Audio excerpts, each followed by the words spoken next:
Eu quero parabenizar a condução dessa escola dominical por ter eleito esse tema do Reino de Deus para trabalharmos nesse módulo. Um tema, Cris, da mais alta importância. Antes de começarmos, no entanto, gostaria de pedir que alguém fizesse uma breve oração, sublinhando breve. Quem poderia fazer?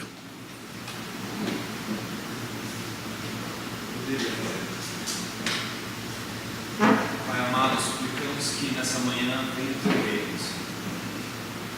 em nome de Jesus. Foi breve.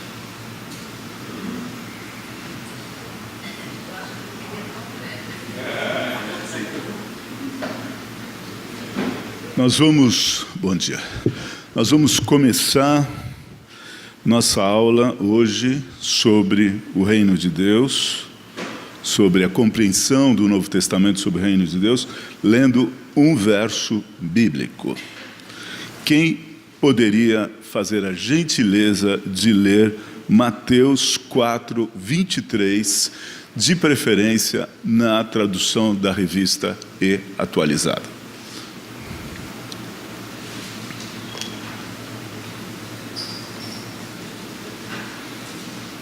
Mateus 4, 23.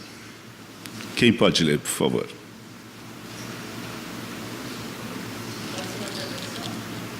Qual outra versão que você tem? Na NVI pode.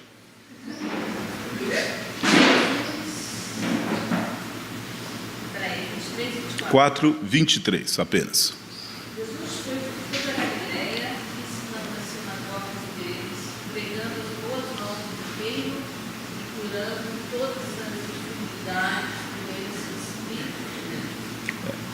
Os especialistas em Novo Testamento, eles observam que em vários lugares do Novo Testamento há pequenas súmulas do ensinamento. Nas cartas de Paulo você vai encontrar algumas súmulas e nos evangelhos sinóticos você vai encontrar algumas súmulas. Então é bastante importante a gente estar consciente dessas súmulas, porque são compreensões do próprio Novo Testamento sobre o Novo Testamento. Essa é uma delas.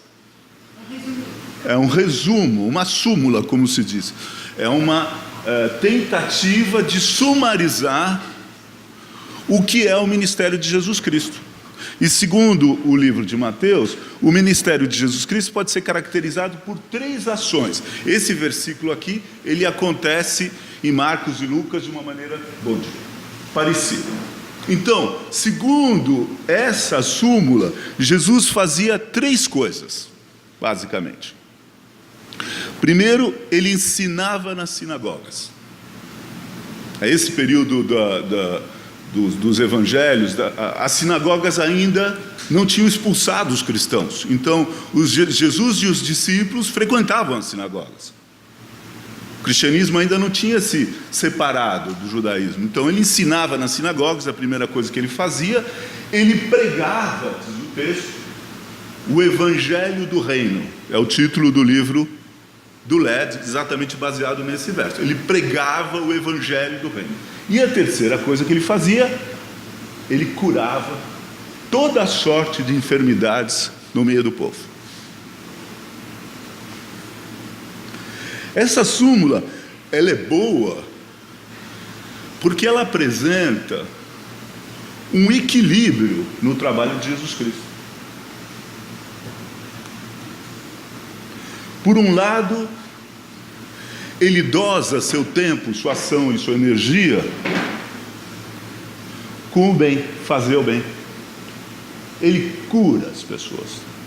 O Samuel Escobar tem uma observação muito curiosa sobre isso, porque ele diz: Jesus, ele não era rico, mas se tinha uma coisa que ele tinha mais que os demais, era saúde. Não há referência nenhuma no Novo Testamento a qualquer problema de saúde de Jesus Cristo. Ele teve saúde. Ele não tinha culpa, ele não tinha medo, diz Samuel Escobar, mas ele usava a saúde dele para o bem do próximo. Uma marca do ministério dele é curar os outros, fazer o bem. Ele equilibrava, portanto, fazer o bem com ensinar e pregar. Não estamos autorizados a agir de modo diferente. Você sabe, o John Stott se tornou o grande líder da comunidade evangélica, porque no Congresso de Lausanne ele pregou sobre João 20, 21. Quem pode ler João 20, 21? No finzinho do Evangelho de João, temos ali essa mensagem, que foi o texto que o John Stott usou no famoso Congresso de Lausanne na década de 70, que mudou o mundo evangélico completamente. João 20, 21. O que diz lá? Disse-lhe então Jesus, segunda vez: paz seja convosco. Assim como o Pai me enviou, também eu vos envio a vós. O que o John Stott diz é que o envio da igreja é feito no modelo do envio de Jesus pelo Pai. A igreja não pode ser enviada, não pode fazer missão, a não ser do modo como Jesus Cristo fez missão. É isso que ele pregou. Porque ele diz: do modo como o Pai me enviou, eu vos envio. Como é que o Pai me enviou? Fazendo o bem e pregando e ensinando. A igreja não pode fazer missão a não ser nos moldes de Jesus, que é o molde do amor e da misericórdia. Então, esse verso de Jesus nos ensina que a missão da igreja, o envio da igreja é feito nos moldes do ministério de Jesus, que tem esse equilíbrio entre curar, ensinar e pregar. A proclamação sem serviço pode parecer, e é, oportunismo. Então, as pessoas que estão fazendo proclamação sem dedicação, sem amor, sem preocupação com o próximo, algumas igrejas estão apenas preocupadas em aumentar o número de membros, aumentar a arrecadação, estão se afastando do modelo de Jesus Cristo. Ele tempera a proclamação com o serviço. Há um outro equilíbrio também que esse verso nos ensina, é que a proclamação é temperada aqui com o ensino.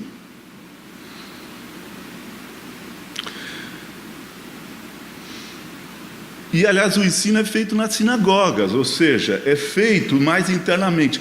Proclamação sem ensino pode se tornar superficial, pode se tornar até panfletário. Esse verso de Mateus, auxiliado pelo verso de João, nos ajuda a compreender o modelo bíblico de missão, a partir de John Stott, chamado de missão integral, que inclui proclamação misturada com serviço e com ensino. Boa parte do desgaste da igreja cristã contemporânea, a minha compreensão, tem a ver com o rompimento desse equilíbrio. Construindo uma proclamação sem serviço e sem ética, sem ensino e sem profundidade. Nada disso. O modelo de Jesus reúne no mesmo envio proclamação e serviço, proclamação e ensino. Agora, o texto é muito claro sobre o conteúdo da pregação de Jesus Cristo. O texto diz que ele pregava acerca do reino de Deus. Por isso é que nesse módulo de trabalho, nós vamos investigar a noção de reino de Deus e investigar o que seja a essência do ensino de Jesus Cristo. As pessoas que não estão muito familiarizadas com teologia não têm clareza de como a noção de reino de Deus é central nos evangelhos. As cartas de Paulo trabalham muito a noção da igreja e de outras doutrinas. Mas o ensino dos 4 evangelhos, em particular dos 3 sinóticos, é baseado na noção de reino de Deus. Esse é o ensino de Jesus Cristo. Alguém vai ficar surpreso, mas Jesus Cristo praticamente não falou sobre a igreja. Há 2 referências apenas sobre a igreja, no ensino de Jesus Cristo. O resto, o tempo todo, ele está falando sobre o reino de Deus. Se você lê honestamente os evangelhos, e eu recomendo isso, leia honestamente os evangelhos, você vai notar que a essência do ensino de Jesus é o reino de Deus. Isso fica especialmente claro nos 3 evangelhos sinóticos. Você sabe que dos 4 evangelhos, 3 são chamados sinóticos. Por que eles são chamados sinóticos? Porque eles têm um ensino muito similar. E tem o evangelho de João, que é um pouco diferente dos 3. Os 4 falam do reino de Deus, mas os sinóticos falam insistente sobre o reino de Deus. A mensagem é o reino de Deus. E é curioso observar que em Mateus a expressão é reino dos céus. Então, Mateus usa a expressão reino dos céus, enquanto que Marcos e Lucas usam a expressão reino de Deus. Os especialistas estão dizendo que se trata da mesma coisa. É a mesma expressão. Reino dos céus, reino de Deus é a mesma coisa. E alguns explicam o uso da expressão reino dos céus em Mateus, porque você sabe que o evangelho de Mateus é especialmente dirigido para os judeus. E se existe uma coisa que judeus tomam muito cuidado, é pronunciar o nome de Deus. Eu tinha um amigo muito religioso, ele jamais falava o nome de Deus, jamais. Mesmo nas celebrações, os judeus tomam muito cuidado. Nos cultos, ele falava o nome de Deus errado intencionalmente. Yahvé, judeu não fala nunca. Nunca. Tanto é que se perdeu isso daí praticamente. Os judeus falam Elohim, que quer dizer Deus também. Esse meu amigo falava Eloquim de propósito errado. Muitos judeus, ao invés de falar Deus, tiram o E, falam dos intencionalmente errado, para não pronunciar o nome de Deus levianamente. Então, nessa tradição, Mateus, ao invés de falar o reino de Deus, ele fala o reino dos céus, mas ele está substituindo céus, Deus por céus.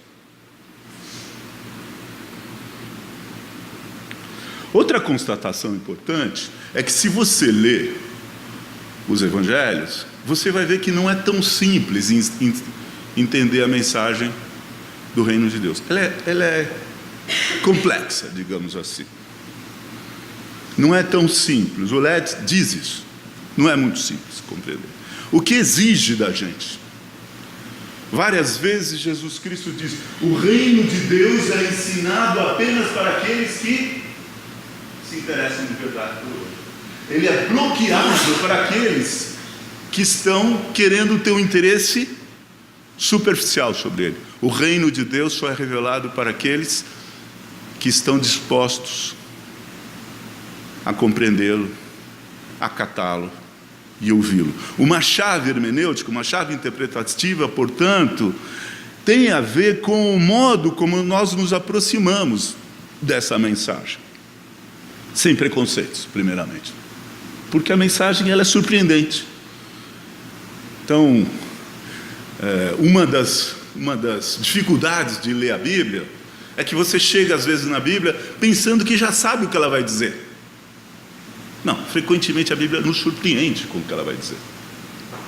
Por isso que ela é apresentada no Novo Testamento como um euangelion, ou seja, como uma novidade. Eu quer dizer angelion, mensagem nova e surpreendente. Ela surpreende você. Então, se você não se dispõe a ser honesto, sem preconceitos e aberto, uma disposição para ser atingido e para ser transformado pela mensagem, o Evangelho diz que a mensagem é cega. Pregaram, mas não tinham ouvidos para ouvir, não tinham coração para recebê-la. Não é assim? Nas mensagens de Jesus, ele diz, citando o profeta Isaías. Então, para compreender a mensagem do reino de Deus, é preciso hermeneuticamente, interpretativamente, estar aberto para que a mensagem nos atinja. E nos atinja em pontos que até agora não foram atingidos. A noção de virgindade no Novo Testamento, diz o Carlos Hernandes, é essa. As virgens para a qual o rei volta, são pessoas que ainda não foram atingidas plenamente pela mensagem. Que lugar da tua vida a mensagem não teve penetração, não entrou. Então, você tem que se abrir para isso. Um lugar bom para começar a estudar a noção de reino de Deus é a pregação de João Batista. Você sabe que os evangelhos os 4 evangelhos começam com a figura de João Batista. E os evangelhos dizem que ele é o precursor do Messias, do Cristo. Os 4 evangelhos apresentam João Batista falando sobre o reino de Deus. Ele proclama a chegada do reino de Deus. Mateus 3:2. Eu estou preferindo fazer as leituras em Mateus, seguindo aqui acompanhando o texto base, que é 4:23. Mateus 3:2. Quem pode ler? Comecinho do Evangelho de Mateus, João Batista, e ele prega. O que ele diz? Arrependei-vos, porque é chegado o reino dos céus. Aí está falando, é chegado, aqui está, é próximo o reino dos céus. Não é? Está próximo, atenção. Como é que você se prepara para a chegada do reino de Deus? Pelo arrependimento. Arrependei-vos. João Batista está falando da chegada do Messias. Se você insistir no texto, vai dizer como ele diz: eu sou a voz que clama no deserto e anuncio a chegada do Messias. Ele proclama a chegada de Jesus Cristo. Ele prepara a mensagem de Jesus Cristo. A sua tarefa não é ser o Messias, ele disse claramente no Evangelho de João. Ele diz: ninguém pode ser mais do que o céu determinou que ele seja. Eu não sou o Messias. Pelo contrário, eu sou apenas aquele que prepara o caminho do Messias. A consequência imediata da aproximação do reino de Deus é o arrependimento. E é muito curioso que as pessoas começam a ouvir a pregação de João Batista e perguntam para ele: escuta, se o reino de Deus está chegando, se o Jesus Cristo está chegando, que são os atos dignos preparatórios para o Messias que chega? Ele não espiritualiza nada. Veja a resposta dele em Lucas 3, 10 e 11. Por favor. Lucas 3, 10 e 11. 3, 10 e 11. Como é que se prepara para a chegada do reino de Deus? Como é que se manifesta esse arrependimento que ele conclama? Lucas 3, 10. Eles perguntam: o que nós vamos fazer? O Messias está chegando para se arrepender. E ele responde. João respondia: quem tem 2 túnicas, dê uma. Isso, quem tem 2 capas, dê uma. E quem tem comida, faça. Quem tiver comida sobrando, dá para quem tem fome. Quem tiver 2 capas, por gentileza, dê uma. Não tem espiritualização, é ética, é transformação, é generosidade, é prontidão para o próximo. O arrependimento que proclama João Batista frente à chegada do reino de Deus tem implicações práticas, éticas, sociais e de misericórdia. Em Mateus, João ainda é mais duro com os religiosos. Ele diz: não adianta ir no templo. Não estou falando disso. Olha, Mateus 3, 7, 8 e 9. Não basta ir no templo. Por favor. Mateus 3, 7, 8 e 9. Não basta ter tradição religiosa.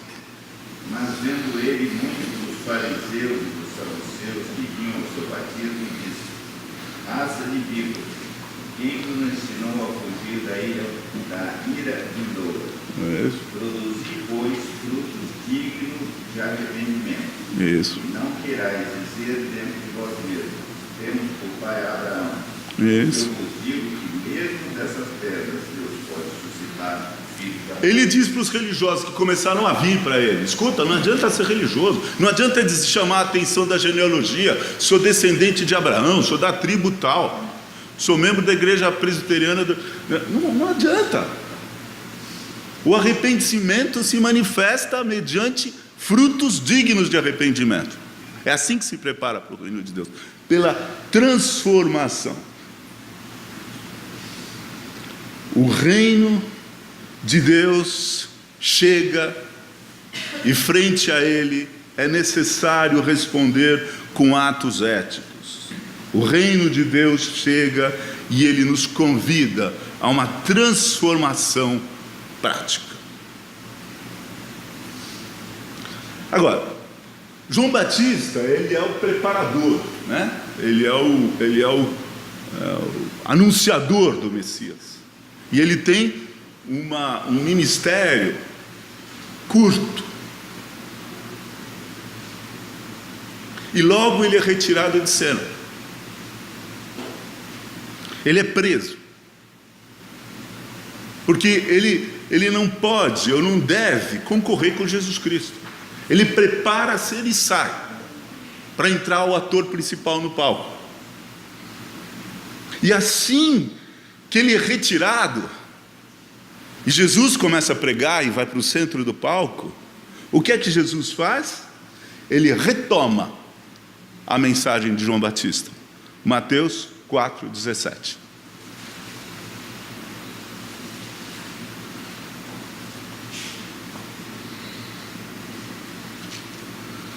Mateus 4:17. O que diz? A partir de então, Jesus começou a anunciar a sua mensagem: arrepende-se, pois o reino dos céus está próximo. É a mesma mensagem. Assim que João Batista é preso, Jesus retoma a mensagem de João Batista e diz: arrependei-vos, está próximo o reino de Deus. Você sabe que Jesus se referiu a João Batista como o profeta mais importante. Jesus é que diz isso. Não importa exatamente entender o que ele quis dizer com mais importante, eu não queria colocar ênfase nisso, quero colocar a ênfase apenas no fato de que ele é visto por Jesus Cristo como um profeta. O tom da mensagem de João Batista é profético. Ele se assemelha nesse sentido a Isaías, a Jeremias, a Oséias, que anunciam com aquele vigor de que quem tem ética espiritual, o caminho e a chegada da intervenção de Deus. Você sabe que a Marilena Chauí promoveu na USP uma pesquisa sobre a influência dos profetas no pensamento marxista. Ao contrário do que todo mundo faz, não é? Todo mundo diz: não, a teologia da libertação está invadida pelo pensamento marxista. A Marilena fez uma pesquisa ao contrário. Quanto Marx se influenciou pelos profetas do Antigo Testamento. Porque eles é que foram os primeiros a anunciar a justiça social. Eles que foram primeiros a dizer: arrependei-vos, porque a hora que o Senhor chegar, vocês que abusam dos pobres, cuidado. E Jeremias, Oséias, Ezequiel e João Batista anunciam a chegada do reino de Deus. Eles estão dizendo, os profetas, e João Batista como profeta, ele está dizendo que chegou a hora, ou está próximo, a hora da intervenção de Deus. E Deus vai intervir na história. Portanto, o Antigo Testamento ele tem uma tradição messiânica. Ele anuncia que em breve o Messias vem. Há uma expectativa na chegada do Messias. O povo de Deus no Antigo Testamento aguarda o dia do Senhor. É assim que é anunciado no Antigo Testamento. O dia do Senhor é o dia do Messias, o dia que o Senhor intervém.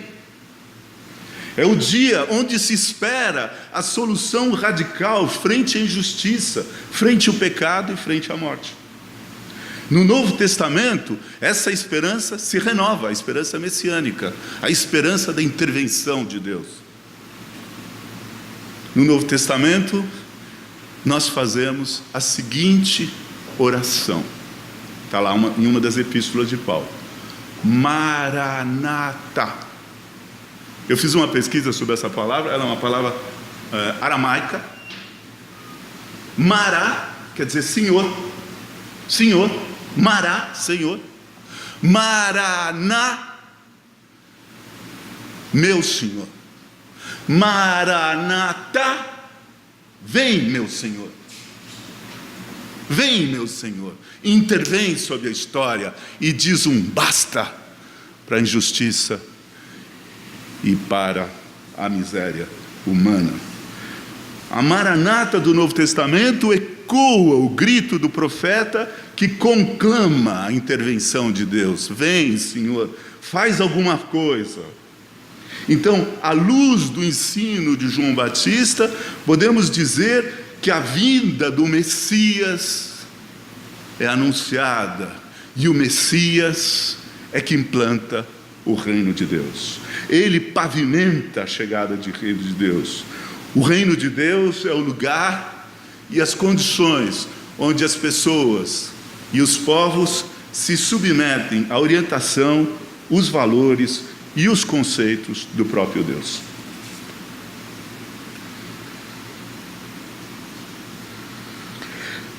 Quando João Batista e o próprio Jesus proclamam que o reino de Deus está chegando, podemos dizer que há então esse grito com aspectos universais e cósmicos de que Deus está agindo, que ali na manjedoura, que ali entre os pastores, Deus está intervindo. A esperança está se concretizando. O povo judeu tinha vivido o auge da sua glória com o rei Davi. Davi e Salomão são o momento mais, Salomão, filho de Davi, o momento mais próspero da história de Israel. Mas sabemos que com as guerras civis, com as brigas, com as invasões, o reino e a riqueza de Davi vai se dissipando, desmoronando. E a esperança messiânica é que o reino de Davi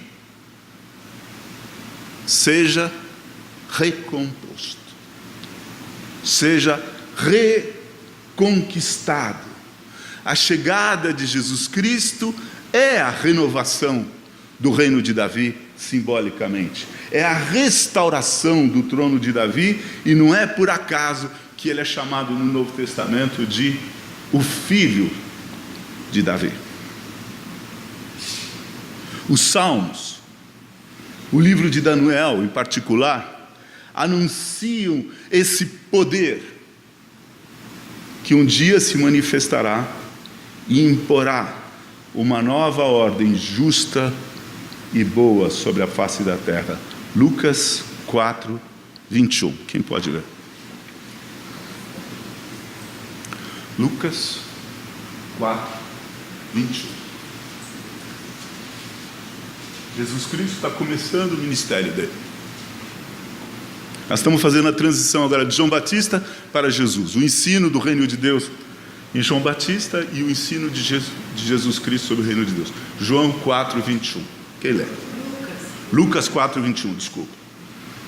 Então passou Jesus a dizer: hoje se cumpriu a escritura que acabaste. Isso, você sabe, ele entrou numa sinagoga em Nazaré, a cidade dele, está começando o ministério dele, e você sabe, cada dia do sábado tinha um texto para ser lido, e ele esperou o dia que foi lido esse texto importantíssimo do profeta Isaías, que diz: o Espírito do Senhor está sobre mim, porque me ungiu para evangelizar os pobres, enviou-me para a proclamação de libertação dos cativos e restauração da vista aos cegos e para impor em liberdade os oprimidos. Ele leu esse texto, Jesus Cristo.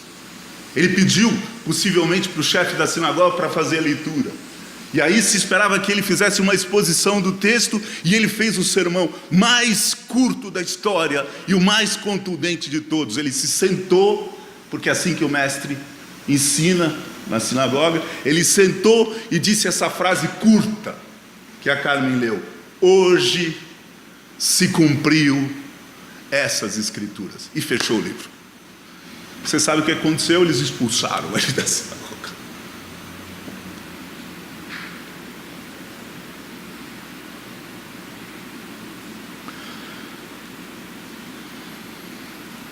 Esse texto importantíssimo mostra que tudo se concretiza nele. Jesus retoma o ensino de João Batista, ele fala em arrependimento, ele anuncia o juízo de Deus sobre a face da terra, mas a proclamação de Jesus tem um caráter mais amplo, mais universal do que a de João Batista. Há duas diferenças importantes de ênfase no ensino de João Batista em relação ao reino de Deus e o ensino de Jesus sobre o reino de Deus. Comparando o destaque de João Batista e a mensagem de Jesus Cristo. Primeiro, João Batista coloca toda a ênfase no julgamento de Deus sobre a face da terra. Ele é um profeta, né? O profeta coloca a ênfase no julgamento de Deus. A ira de Deus está sobre a face da terra, né? Esse é o João Batista. Jesus faz uma pequena torção na mensagem e coloca a ênfase na redenção, na salvação. A ira está chegando, mas tem um jeito.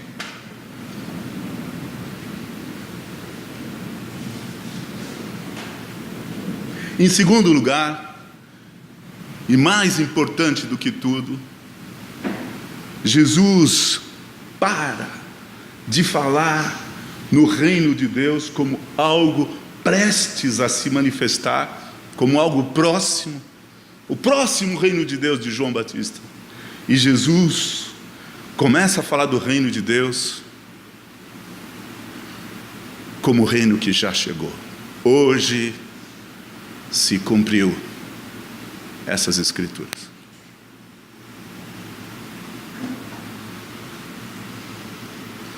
Jesus fala do reino de Deus como algo que já chegou. Mateus 12, 28. Quem pode ler?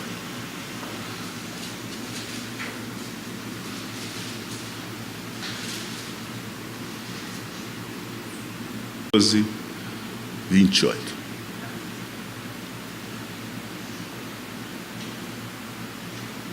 Pode ler, por favor?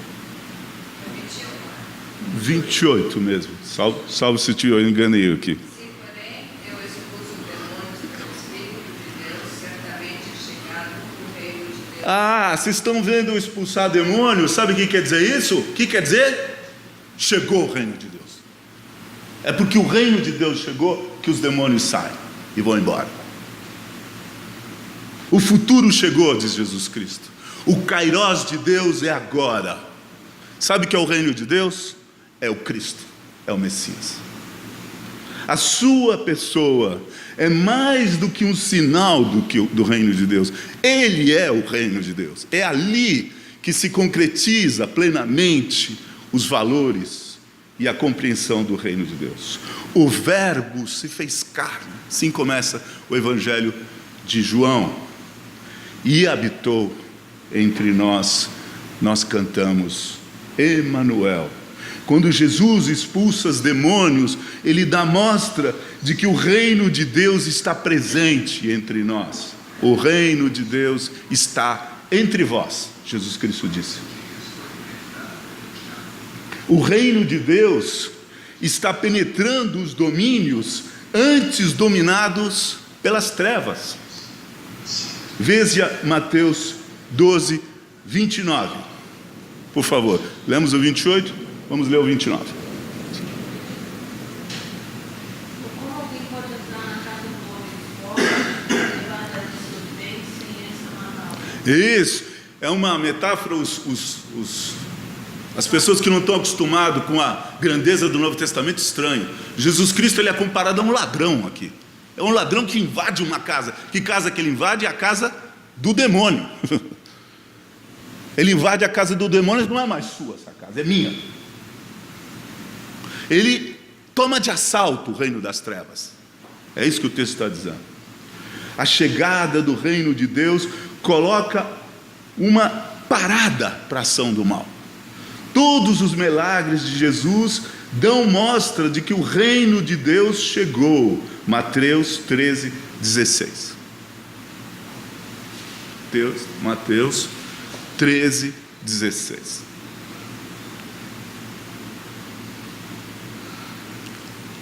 Mateus 13. Mas bem-aventurados os vossos olhos, que veem, e os vossos ouvidos, o que ouvem. Isso. São bem-aventurados os que veem os meus milagres, porque os meus milagres são a prova, são o sinal da chegada do reino de Deus. Ninguém, disse aqueles guardas que foram pegar Jesus Cristo, né? Eles foram mandados lá pelos rabinos para prender Jesus Cristo. Eles ficaram ali esperando Jesus terminar o sermão e não conseguiram prender Jesus. O sermão dele era tão contundente que eles disseram: nunca ninguém pregou desse jeito com tanta autoridade.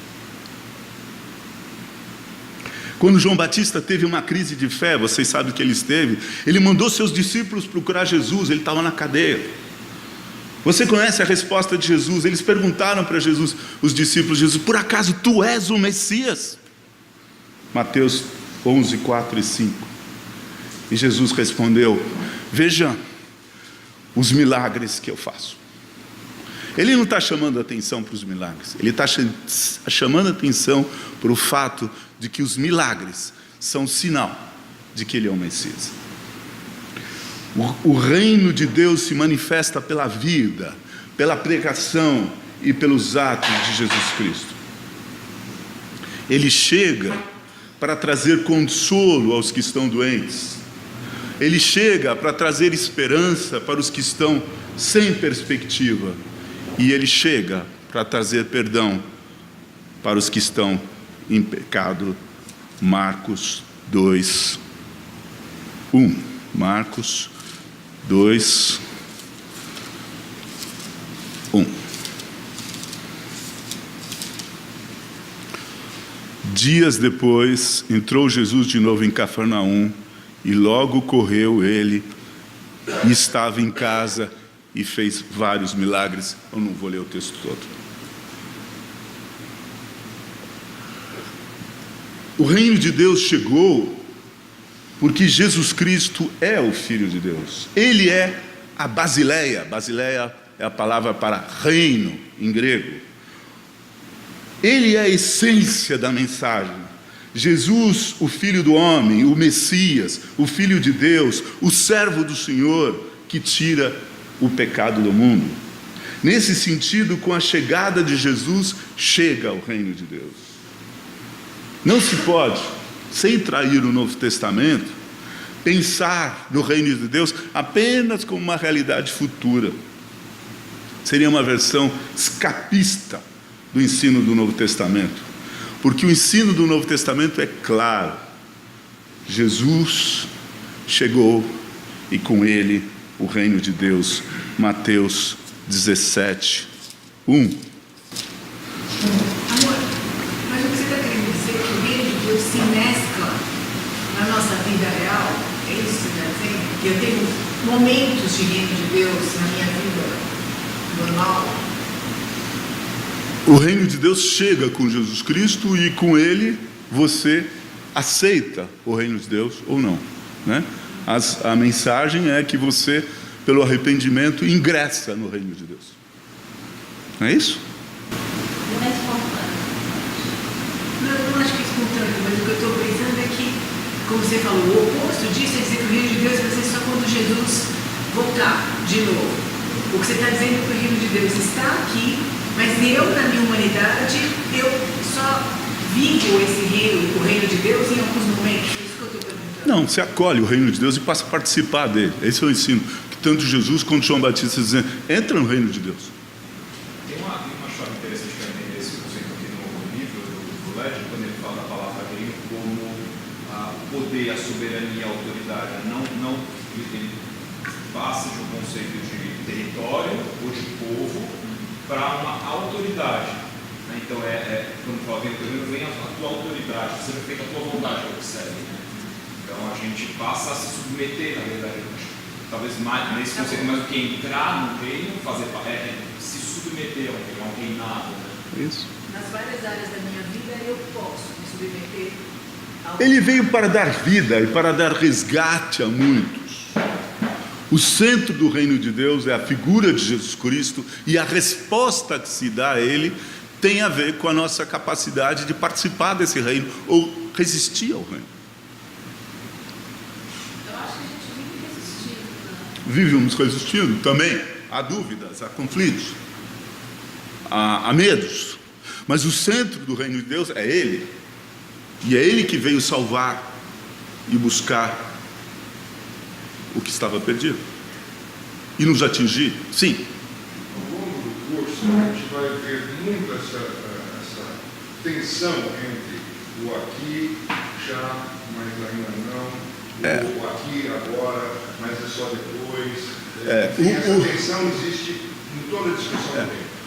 O Barth que cunhou essa expressão, que é maravilhosa. Ele disse: estamos entre o já e o ainda não, né? É isso que ele está dizendo. Tem essa segunda parte, eu tenho 5 minutos, ele vai falar como o reino de Deus também é uma esperança futura que eu tenho aqui. Então, o reino de Deus chega, é tão importante porque nós não podemos minimizar a chegada de Jesus Cristo. Perguntaram para o Barth: onde que está Deus? Né? Onde está Deus? Não vejo Deus. E Barth disse: o rosto de Jesus Cristo é o rosto de Deus. Linda a resposta. É ali que está Deus. Ele é a revelação final de Deus, o centro da revelação, o reino de Deus, o lugar onde Deus reina é Jesus Cristo.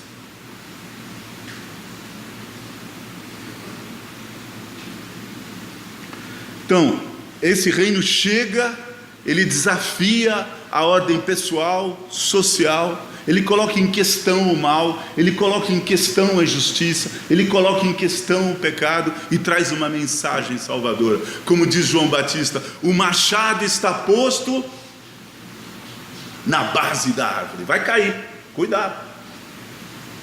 Porque o reino de Deus chegou, ele tem uma mensagem que ele te convida ao arrependimento e à experiência da redenção. Claro que o ensino dos evangelhos tem uma mensagem futura sobre o reino de Deus. A graça é manter esse equilíbrio que já aconteceu e o que ainda esperamos escatologicamente. A graça é essa ênfase entre o já e o amanhã, né? Mas há uma dimensão futura no ensino de Jesus, que a chegada do reino de Deus ainda é provisória. E não se trata de um fracasso da ação divina, isso eu acho importante. Mas se trata de uma estratégia teológica, uma estratégia de Deus. Ele escolheu que o caminho da salvação fosse feito assim. Incompleto, provisório, dependente da resposta humana frente a essa mensagem. O Evangelho não fala de uma chegada triunfante de Jesus que limpa tudo. Não é assim. É um equilíbrio entre uma sementinha. Você sabe que em Mateus 13 são todas as parábolas acerca do reino de Deus. E Jesus compara inúmeras vezes o Evangelho com um grão de mostarda, com uma sementinha que é colocada ali e vai fermentando. É assim que ele trabalha. Ele entra montado num jumentinho, ele não entra com a quinta cavalaria. Não é assim. Ele disse uma vez para Pilatos: se eu quisesse, eu oraria ao meu Pai, e nesse momento ele mandaria miríades de anjos e nós faríamos o que quiséssemos. Mas não foi esse o caminho que ele escolheu. Ele escolheu um caminho que para alguns parece um fracasso. É um caminho não violento de implantação. É um caminho de respeito à resposta humana frente à proclamação do Evangelho. Veja Mateus 11, 6.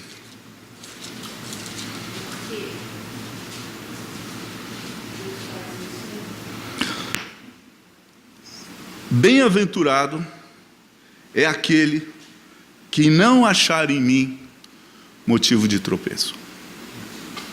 Porque esse estilo de Jesus Cristo é um estilo que produz tropeço em alguns. Eles se escandalizam com o jeito simples de pregação do Evangelho. Eu acho que tem uma ideia que facilita um pouco, né? Eu acho que o reino, né, ele, centrado na figura de Jesus, eles nos chamam a participar. Sem dúvida, sem dúvida. Então, eu acho que essa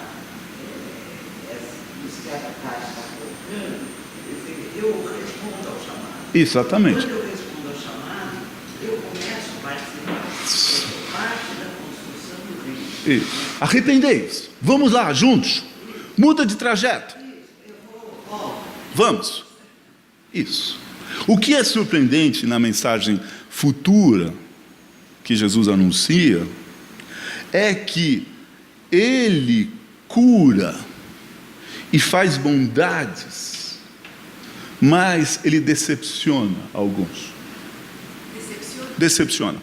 É claramente dito isso. Eu sou motivo de escândalo para alguns, ele disse. Para todos os líderes religiosos da época. Isso. Isso é hoje ainda. Isso.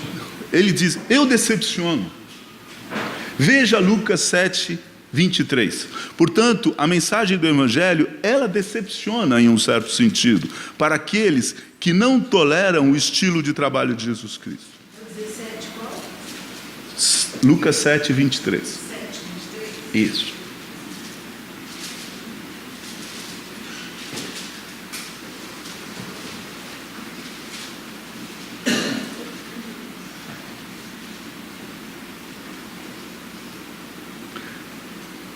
Bem-aventurado é aquele que não acha em mim motivo de tropeço. Tropeço. O tropeço, o escândalo, é querer contra a sabedoria de Deus, ver todo o mal erradicado de uma vez. O tropeço tem a ver com a dimensão incompleta da chegada do reino de Deus. O reino está escondido, disse Jesus, mais de uma vez. E ele se mostra de modo discreto. Os milagres são chamados na literatura joanina de sinais, ou seja, indicativos de algo maior. Os demônios ainda serão, no futuro, totalmente entregues às trevas. Mateus 8, 29 fala do momento onde o mal será finalmente e cabalmente destruído. O crescimento do grão é secreto e há essa dependência circunstancial da resposta humana ao reino de Deus, ensinam as parábolas. O reino inclui hoje uma dimensão de espera. Você conhece o livro do teólogo Thomas Halleck, Paciência com Deus. Paciência com Deus. Ele diz: entre eu e o ateu só tem uma diferença: eu sou mais paciente com Deus. Thomas Halleck, você devia ler, Anitta. Pode ler. Acabou de ser traduzido para o português. Ele diz: sem paciência não há fé. A fé é a espera daquilo que será. Não é isso que diz de Hebreus? É a espera. Quem tiver pressa não pode ser realmente cristão. corre o risco de se tornar ateu, diz ele.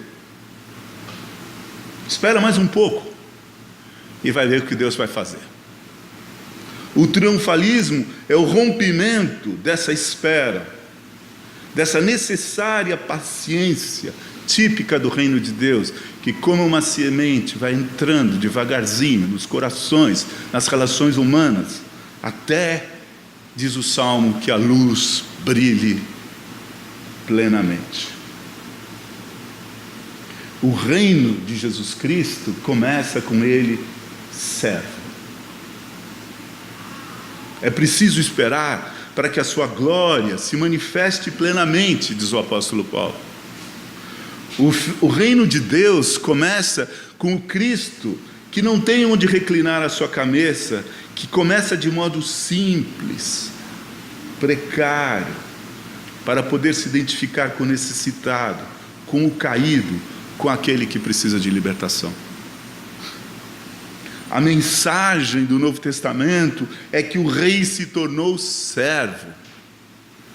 Ele é o rei servo, que se oferece como oferta para libertar muitos de seus pecados, e é identificado com a figura do servo sofredor de Isaías 53, o rei crucificado.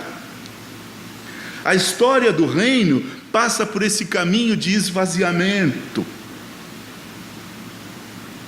de despojamento, e nos ensina o livro de Filipenses. Se o grão de trigo não morrer, ele fica só, resume João. Na história da teologia, nós vemos a discussão entre o reino de Deus e a igreja. Claro que é uma conexão das duas. No centro do reino de Deus está Deus, e no centro da igreja deveria estar Deus. Veja que aí a gente pode colocar um subjuntivo, que nem sempre está. Na carta do Apocalipse, Jesus Cristo bate na porta da igreja como se ele não estivesse lá. Eis que estou à porta e bato, está falando com a igreja. Como é que é a igreja? Você é fiel ao reino de Deus? Essa é a pergunta que se faz. Ou o reino de Deus ficou do lado de fora?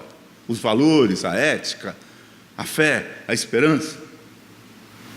Algumas ênfases que identificam de tal forma o reino de Deus com a igreja, que perderam a capacidade de fazer crítica à igreja. A igreja precisa ser criticada, precisa, pelo reino de Deus. O reino de Deus é que é absoluto, não é a igreja. Claro que a agência poderosa do reino de Deus é a ação do Espírito Santo através da igreja. E nós esperamos que a igreja se comprometa com o reino de Deus, que ela se submeta ao chamamento de arrependimento e transformação. Nós esperamos que a igreja repita as mesmas ações de Jesus Cristo, ensinando nas sinagogas, proclamando o evangelho do reino e curando os doentes.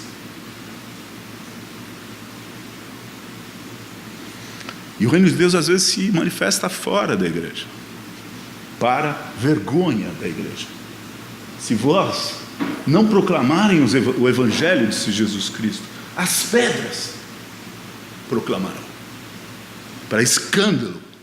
Às vezes o reino de Deus se manifesta fora do Lá em Lucas 11, no 52, ele fala sobre os fariseus: hoje vós intérpretes da lei, porque tomastes a chave da ciência, contudo vós mesmos não entrastes, impedistes que os que estavam entrando. Não deixam vocês entrarem no reino de Deus. Portanto, a pergunta importante é: igreja, sois leal ao reino de Deus? Sois leal a Jesus Cristo, seu ministério, sua vida, sua morte, sua ressurreição? A igreja é exortada no Novo Testamento a andar segundo os valores do reino de Deus. Ao longo da história encontramos compreensões espiritualizantes demais, ou secularizantes demais, mas a mensagem do Novo Testamento tem um equilíbrio, e o segredo, a meu ver, é manter esse equilíbrio. O reino de Deus não é só pão, Ele se manifesta pela palavra de Deus, que renova e inclui o pão, a dimensão espiritual e material. As cartas praticamente não falam do reino de Deus, mas há um verso, ou falam menos, vamos dizer, acho que é melhor dizer assim.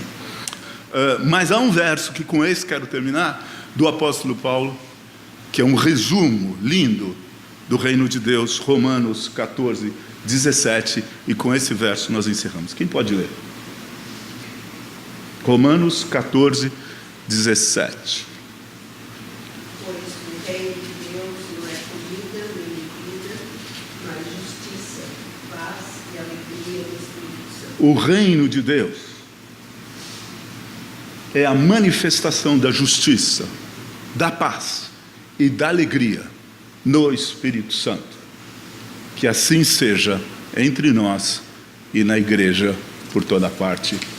Amém.